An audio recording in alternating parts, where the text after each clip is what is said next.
It's a large fire, for sure. Fresco Fire Chief Neil Staplecamp says the fire destroyed much of SMI-Co's warehouse. We did have a fully involved fire in the warehouse.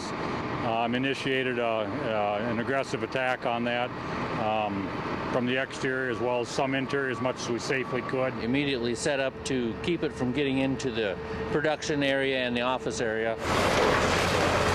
The Protovin and Lime Springs fire departments also responded to the fire. Staplecamp says fortunately no employees or firefighters were hurt. Everybody's accounted for. Everything's good in that respect, to my knowledge. Got no reason to think otherwise at this point. The cause of the fire and the extent of the damage is still being investigated. Staplecamp says all the wooden pallets made containing the fire a tedious process. The way it appears, it was probably stacked to near capacity. So once it starts, it just takes a lot of time, a lot of manpower, a lot of water, a lot of sticking with it. Firefighters did a fantastic job here. 911 emergency. An injury crash at Highway 63 and Highway 30. Huge, chaotic, just massive destruction. I heard sirens. I did hear the helicopter.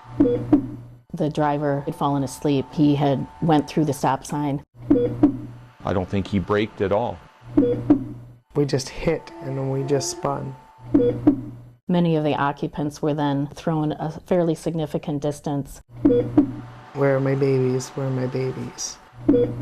That was the deadliest drunk driving incident in Minnesota history. 4 people were killed. 2 people were critically injured. They never stood a chance. They probably never saw it coming.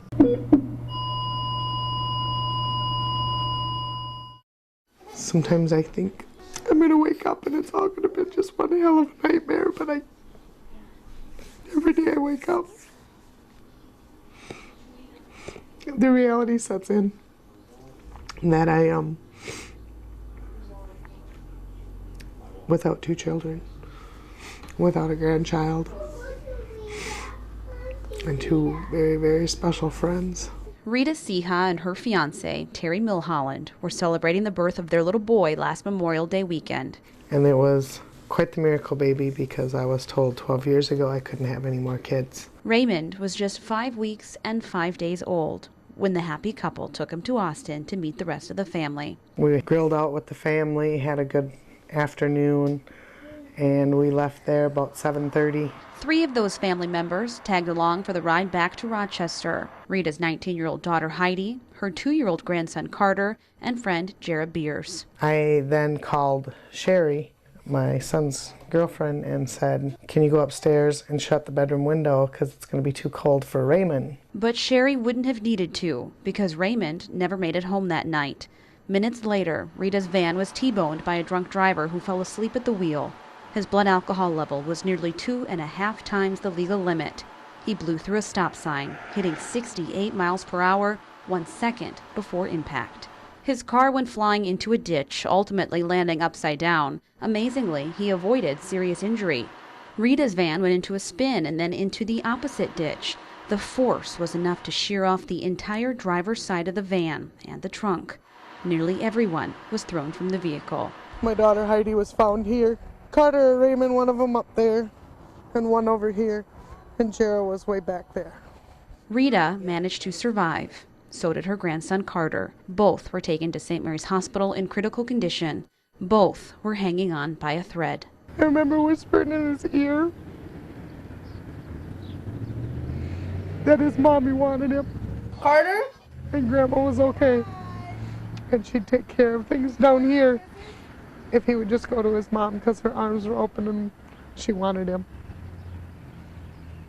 And it wasn't much longer and he passed away.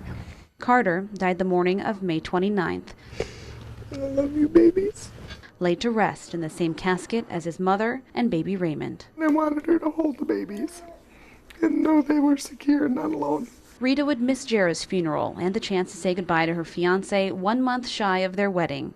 His children had him cremated and sent to Arkansas before Rita ever came out of her coma. She'd spend the next 10 days in the hospital, recovering from 10 broken ribs, 2 punctured lungs, a ruptured spleen, and a dislocated shoulder. But long after her injuries have healed, the emotional scars remain. I love them and miss them so much. And the earth isn't the same without them. This is where she comes to see them now, finding solace among the wreckage. These are parts from the van. This is where she comes to celebrate birthdays and anniversaries and to sing to her angels their favorite song. It's the clock.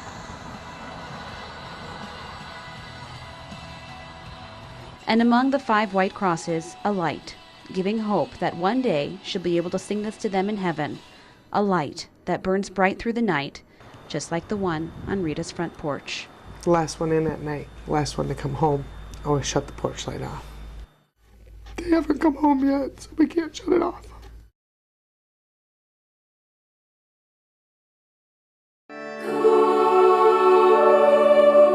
Up on the hill, in the heart of Rochester, yet tucked away in its own solitude, sits Assisi Heights.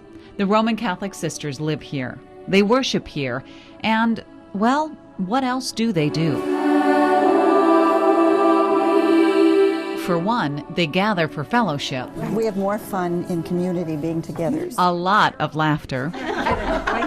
And they create. And so I said to her, Rita, I think we should try these. The first thing you're going to do is stuff the legs, and they're going to be very, very sturdy. What started as just a cute idea has now turned into a 25-year tradition. This is a Dammit doll. Mayo Clinic buys a lot of them. Made by hand by the sisters, stuffed, sewn, and sold at Assisi Heights. Do you ever call them by name? What they're called? No. No, you don't. Now, how come? They are frustration dolls, if you will. The idea is simple. When frustrated, take it out on the doll. Some people get concerned the name of these dolls for Dammit dolls. Like some of the sisters say, we're not using the word God in it. I mean, these dolls are cute. Why wouldn't you throw these? Do you think it's really swearing, Sister Shawn? No. No. See? And sweet little Sister Valerie has never had the need to use one of these, so she says. We want it sturdy so that when it hits a wall, the wall suffers. But there is definitely a market for them. We have sold thousands of these over the years. And while the name Dammit dolls may have caused a teeny bit of controversy over the years, No, there is definitely a group, I would say, in the house that if it was their druthers, they wouldn't have them.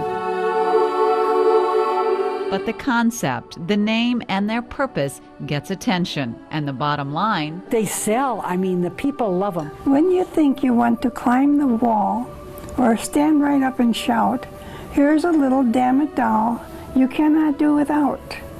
Just grasp it firmly by the legs and find the place to slam it. Then as you whack its stuffing out, yell, damn it, damn it, damn it.